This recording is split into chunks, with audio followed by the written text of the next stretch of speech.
Bismillahirrahmanirrahim. Kali ini kita meneruskan dari kitab Jurmiyah ya. Setelah kita selesai menghafalkan i'rab, ternyata masih ada bab yang bersangkutan dengan i'rab satu lagi, yaitu bab faslun atau bab mu'robat ya. Dari lafal katanya adalah al-mu'robatu kismani. Ini juga sering menjadi polemik. Ini sering menjadi masalah. Lafal al-mu'robatu kismani. Masalahnya apa? Al-mu'robatu ini sebagai mubtada, kismani sebagai khobar. Dan mubtadanya ini berupa jamak, khobarnya berupa isim tasniyah. Isim tasniyah, kismani. Isim tasniyah ketika rofa, karena khobar itu hukumnya rofa, ditandai dengan alif. Dan dengan alif. Ini sudah sesuai dengan tandanya sesuai. Jamak mu'annas ini ya, jamak mu'annas salim, dia ketika rofa ditandai dengan domah kalau tandanya sudah pas. Yang tidak pas apanya? Yang tidak pas adalah peraturan mubtada dan khobar. Mubtada dan khobar dalam nanti bab selanjutnya, bab mubtada khobar, antara mubtada dengan khobar itu harus sama. Ketika mubtadanya mufrad atau bermakna satu, maka khobarnya juga harus bermakna satu. Ketika mubtadanya bermakna dua atau tasniyah, maka khobarnya juga harus bermakna dua. Ketika mubtadanya bermakna tiga, maka khobarnya juga harus bermakna tiga. Jamak harus jamak. Lah dalam lafal ini, al-mu'robat ini, lafalnya jamak, mubtadanya jamak, tapi khobarnya tidak jamak, khobarnya tasniyah bermakna dua. Ini harusnya salah. Ini harusnya tidak sesuai aturan dalam ilmu nahwu. Tapi ini sudah terlanjur ditulis oleh Mbah Musonef. Kita tidak mungkin menyalahkannya secara kaidah awal memang salah, tidak sesuai. Mubtada dengan khobar harusnya sama dalam segi mufrad, tasnya atau jamaknya. Tapi ini sudah terjadi, maka kita harus mengtakdirkan lafal, mengakali supaya tidak salah. Ya, ini ada dua alasannya. Ada dua takdir supaya lafal ini tidak menjadi salah atau susunan ini tidak menjadi salah. Yang pertama bisa begini, al-mu'robatu datu kismaini. Datu kismaini. Al-mu'robatu utawi perubahan iku datul kismaini. Nah ini sudah jamak sejamak. Atau yang kedua, ngal mu'robat kismani. Al mu'robat kismani. Nah, begini takdirnya supaya lafal tersebut tidak menyalahi aturan. Al ini sim tasniyah, ini juga tasniyah, sudah sama-sama tasniyah. Aslinya naungani, cuma kalau dimudafkan itu buang nunnya dibuang.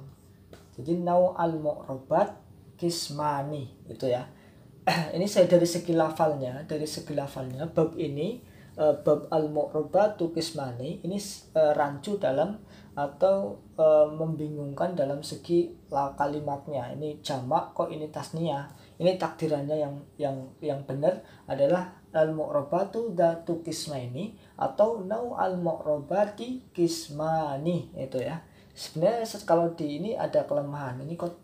Ini maini kan ada kelemahan, tapi harus begitu, harus menakdirkan lafal supaya kalimah al mu'robatu kismani ini menjadi kalimah yang sesuai kaidah nahwu.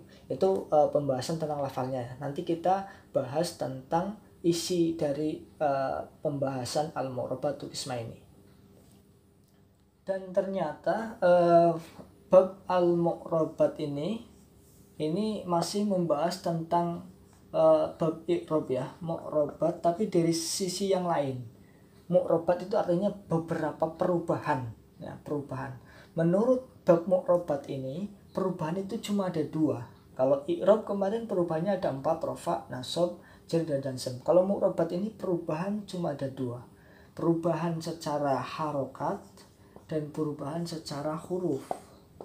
Ya, perubahan secara harokat dan perubahan secara huruf. Harokatun dan hurufun. Perubahan secara harokat dan perubahan secara huruf. Perubahan itu ada dua. Kalau setiap kalimah, setiap kalimah itu kalau berubah, kalau nggak berubah harokatnya, berubah hurufnya, gitu dok. Ada kalimah-kalimah yang berubah harokatnya, ada kalimah-kalimah yang berubah hurufnya.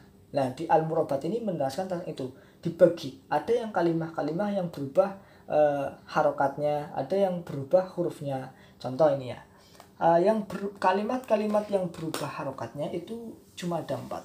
Yang pertama isim mufrad, yang kedua jamak taksir, yang ketiga jamak muannas salim, yang keempat fiil mudhari. Lah, 4 lafal ini semuanya kalau berubah, dia berubah harokatnya, bukan hurufnya. Contohnya isim mufrad zaidun. Zaidun kalau berubah menjadi zaidan atau zaidin. Zaidun, zaidan, zaidin. Ini harokatnya yang berubah. Jamak taksir juga begitu. Rijalun.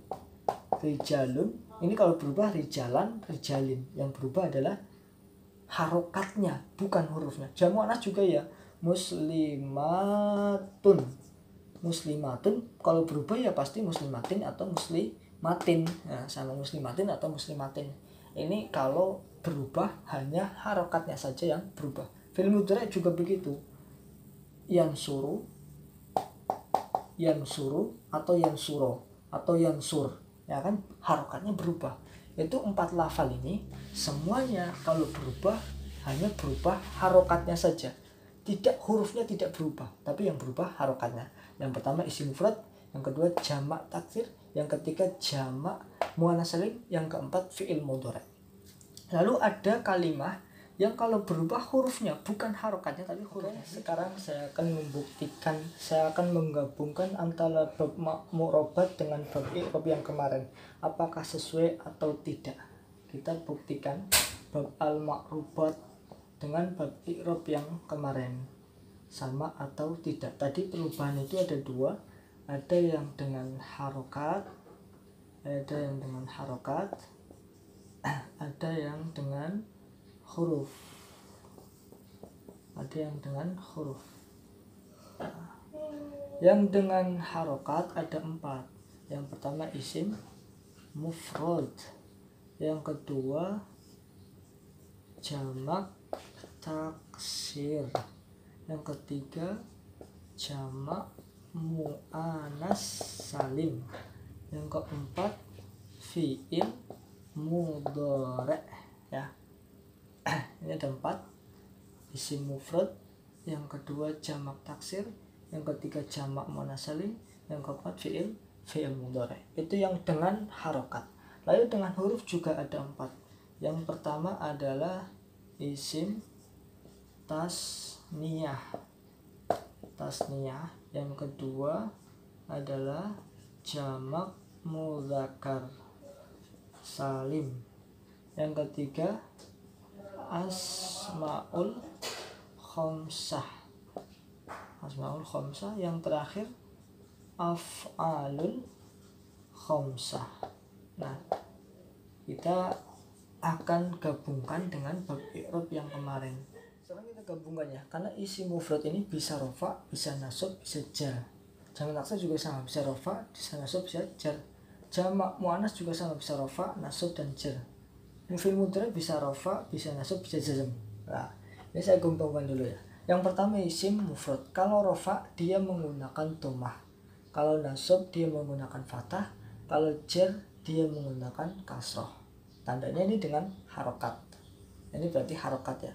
Kedua jamak taksir. Kalau rofa dhammah, kalau nasab fathah, kalau jar kasroh. Ini juga menggunakan harokat ya. Jamak muannas salim. Kalau rofa dhammah, kalau nasab kasroh, kalau jar juga kasroh. Ini juga menggunakan harokat. Fi'il mudhari juga ya. Kalau rofa dhammah, kalau nasab fathah, kalau jazm sukun. ini juga dengan harokat, semuanya menggunakan harokat, perubahannya menggunakan harokat. Bener, kita cek di bab irob tadi, kalau rofa, domah, domah, domah, domah, itu semuanya ada. Domah menjadi tanda irob rofa, masuk ke isim mufrad, jam taksir, jam nasin, fi'il mudhari'. Nah itu ada, dicek juga pas, pasti pas. Terus yang kedua, huruf kita buktikan isi itu tasnya juga bisa rofa, bisa nasab, bisa jar. Jamak mudzakkar salim juga bisa rofa, bisa nasab, bisa jar. Asmaul khamsah juga rofa, nasab, jar. Bisa rofa, nasab, jazm. Nah, yang pertama dulu, isim tasniyah itu rofanya itu menggunakan apa? Alif. Tanda rofanya alif. Tanda rofanya alif. Tanda nasabnya ya. Tanda jarnya juga ya. Ini bukti kalau dia berubahnya huruf ya, bukan harokat. Jamak mudzakkar juga sama, rofanya wawu, nasabnya iya, jarnya juga iya. Ini huruf juga. Asmaul khamsah rofanya menggunakan wawu, nasabnya menggunakan alif, jarnya menggunakan ya. Nah ini juga huruf. Kalau asmaul khamsah rofanya menggunakan nun, nasabnya menggunakan hadfun nun, jazmnya juga hadfun nun. Ini juga harokat. Jadi kesimpulan yang 4 ini adalah harokat juga. Nah, huruf ini semuanya menggunakan huruf ya. Semuanya dengan huruf. Inilah kita buktikan apa benar 4 lafal ini di irobinya, berubahnya harokatnya. Apa benar lafal ini, kalimah ini kalau berubah hurufnya. Ini kita buktikan, sudah buktikan pas dia memang berubah hurufnya, kalau ini memang berubah harokatnya.